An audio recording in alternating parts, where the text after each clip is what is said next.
അടുത്തൊരു instalment question ആണ്. അതും നമ്മുടെ കോമ്പൗണ്ട് ഇൻട്രസ്റ്റിന്റെ ഇൻസ്റ്റാൾമെന്റ് ക്വസ്റ്റൻ ആണ് ചോദിച്ചിരിക്കുന്നത്. അപ്പോൾ ഒന്ന് നിങ്ങൾക്കത് ഫോർമുല വെച്ച് ചെയ്യണമെങ്കിൽ ഡെഫിനറ്റ്ലി അതിന്റെ ഫോർമുല അറിഞ്ഞിരിക്കണം. സോ ഫോർമുല നമുക്ക് ആദ്യം ഒന്ന് നോക്കാം.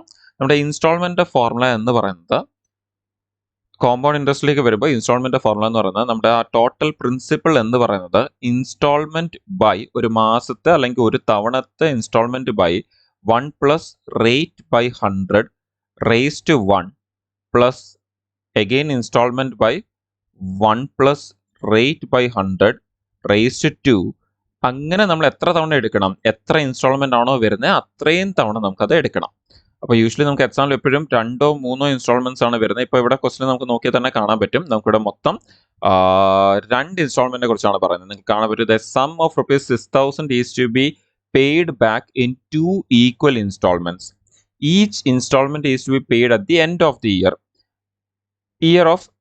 end of every year. How much is each installment if the interest is compounded annually at 2% per annum എന്നാണ് പറഞ്ഞിരിക്കുന്നത്. അപ്പോൾ നിങ്ങൾക്ക് എന്ത് ചെയ്യാം, ഇതിലേക്ക് ഫോർമുലയിലേക്ക് വാല്യൂസ് എല്ലാം ഇട്ടുകൊണ്ട് നമുക്ക് അത് സോൾവ് ചെയ്യാം. അപ്പം ജസ്റ്റ് ഞാൻ വാല്യൂസ് ഒന്ന് സബ്സ്റ്റിറ്റ്യൂട്ട് ചെയ്യാം. സോ വാല്യൂസ് എന്ന് പറയുമ്പോൾ ടോട്ടൽ പ്രിൻസിപ്പൽ എത്രയാണ്, 6,000 ആണ്.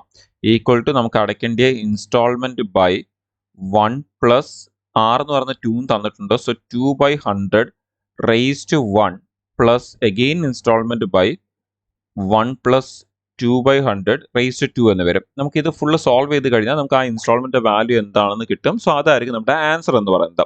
ഇനി നമുക്ക് ഇതാണ് അതിന്റെ പ്രോപ്പർ ചെയ്യുന്ന മെത്തേഡ് എന്ന് പറയുന്നത്. പക്ഷെ നമുക്ക് ഇവിടെയുള്ള പ്രശ്നം, നമ്മളിത് ഈ രീതിയിലൊന്ന് ചെയ്യാൻ പോയി കഴിഞ്ഞു കഴിഞ്ഞാൽ നമുക്കിത് ഒരുപാട് കാൽക്കുലേറ്റീവും ഒരുപാട് സമയം എടുക്കും.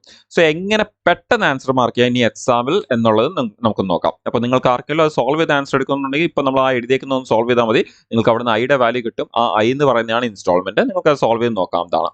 അല്ലെങ്കിൽ എക്സാം പോയിന്റ് ഓഫ് വ്യൂവിൽ എങ്ങനെയാണ് ക്വസ്റ്റ്യൻ അപ്രോച്ച് ചെയ്യേണ്ടത് നമുക്ക് നോക്കാം. ഓക്കെ, ഇതതിന്റെ പ്രോപ്പർ മെത്തേഡാണ്.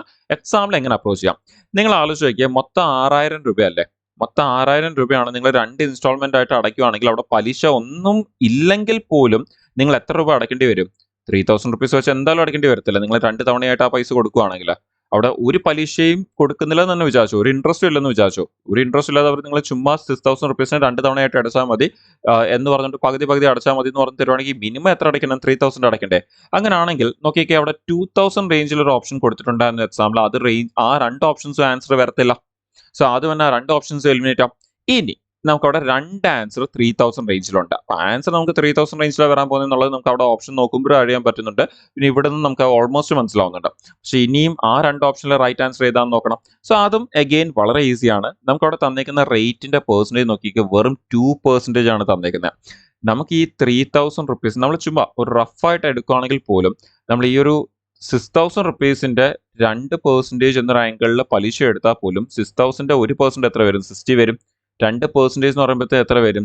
നമുക്ക് ഓൾമോസ്റ്റ് ഒരു 120 വരും. പക്ഷെ ആദ്യത്തെ പലിശ നമ്മൾ അടയ്ക്കുമല്ലേ. അപ്പം അങ്ങനെയാണെങ്കിൽ ആദ്യമേ നമുക്കൊരു 30യും രണ്ടാമത്തെ കേസിൽ വരുമ്പോഴത്തേന്ന് നമുക്കൊരു 30യും പ്ലസ് നമ്മുടെ രണ്ടാമത്തെ കേസിന്റെ ഒരു 30 കൂടി വരുമ്പോഴത്തേന്ന് നമുക്ക് ആദ്യത്തെ ഒരു തവണ 3,000 നമ്മൾ അടയ്ക്കുന്നതിൻ്റെ അതിന്റെ പലിശ 30 rupees. നമ്മൾ അതിന്റെ ഒരു പലിശ എന്ന റാങ്കിൽ എടുക്കുകയാണെങ്കിൽ നമുക്ക് അതിന്റെ ഒരു 30 അടയ്ക്കാണ് എന്ന് റഫായിട്ട് എടുത്താൽ പോലും നമുക്ക് അവിടുന്ന് ഈ പറയുന്ന പോലെ ആൻസർ ഏകദേശം ഏത് റേഞ്ചിലേ വരത്തില്ല. എക്സാക്ട്ലി ഈ വാല്യൂസ് അല്ല വരുന്നത്. നമ്മളിത് റഫായിട്ട് ചുമ്മാ പെട്ടെന്ന് ആൻസർ നോക്കാൻ വേണ്ടി മാത്രം എടുക്കുന്നതാണ്. അപ്പം അങ്ങനെയാണെങ്കിൽ നമ്മളൊന്ന് റഫായിട്ട് എടുത്താൽ പോലും നമുക്ക് ആൻസർ ഏകദേശം ഏത് റേഞ്ചിലാണ് വരുന്നത്? ഒരു 3,100 റേഞ്ചിലേ നമുക്ക് ആൻസർ വരത്തുള്ളൂ. അല്ലെങ്കിൽ 3,100 അടുപ്പിച്ചേ നമുക്ക് ആൻസർ വരത്തുള്ളൂ ഒരു ഇൻസ്റ്റാൾമെന്റ് എന്ന് പറയുമ്പോൾ, അല്ലേ? അപ്പോൾ നമുക്ക് ഇവിടുന്ന് നോക്കിയാൽ 3,000ഉം 30 ഏകദേശം 90യും. സോ 3,090 റേഞ്ചിൽ ആണ് നമുക്ക് ആൻസർ വരാൻ പോകുന്നത്. സോ ഓപ്ഷനിലേക്ക് വന്നു കഴിഞ്ഞാൽ നിങ്ങൾക്ക് ഒരു ഓപ്ഷൻ കാണാൻ പറ്റും 3,589 ആണ് കൊടുത്തേക്കുന്നത്. അത്രയും വലിയൊരു പലിശ വരത്തേ ഇല്ല. നിങ്ങൾ ആലോചിച്ച് നോക്കിയാൽ ഫുൾ 6,000ന്റെ മുകളിൽ നിങ്ങളൊരു 10% പലിശ എടുത്താൽ പോലും എത്രയേ വരത്തുള്ളൂ? 600 വരത്തുള്ളൂ. അപ്പോൾ 3,600 വരത്തുള്ളൂ 10% എടുത്താൽ പോലും, ഓക്കെ, ചുമ്മാ എടുത്താൽ പോലും. അപ്പം അങ്ങനെയാണെങ്കിൽ അവിടെ ഓൾമോസ്റ്റ് 3,600 എന്ന് പറഞ്ഞുള്ള ഒരു ഓപ്ഷനാണ് അവസാനം കൊടുത്തേക്കുന്നത്. 3,589 which is almost near to 3,600. അപ്പം അങ്ങനെയാണെങ്കിൽ അത് 10% എടുത്താലേ അത്രയും ഒരു റേഞ്ചിലേക്ക് പോലും പോകത്തുള്ളൂ. ഇതിപ്പം വെറും 2% പറയുന്നത്. അങ്ങനെയാണെങ്കിൽ ആൻസർ എവിടെ വരത്തുള്ളൂ? നമ്മുടെ ആ 3,090 എന്ന് പറയുന്ന ഓപ്ഷനേ വരത്തുള്ളൂ. സോ ഇങ്ങനെ നിങ്ങൾക്ക് എക്സാമിൽ എപ്പോഴും എന്ത് ചെയ്യാൻ പറ്റും? Instalment answers most of the കേസിൽ മാർക്ക് ചെയ്യാൻ പറ്റും എന്നുള്ളത് അറിഞ്ഞിരിക്കുക. സോ എപ്പോഴും അതിനെ പ്രോപ്പർ മെത്തേഡിൽ സോൾവ് ചെയ്യണം എന്ന് നിർബന്ധമില്ല എന്നുള്ളത് നോക്കുക, അറിഞ്ഞിരിക്കുക. എക്സാമിൽ ഇത് ഡെഫിനറ്റ്ലി ട്രൈ ചെയ്ത് നോക്കുക.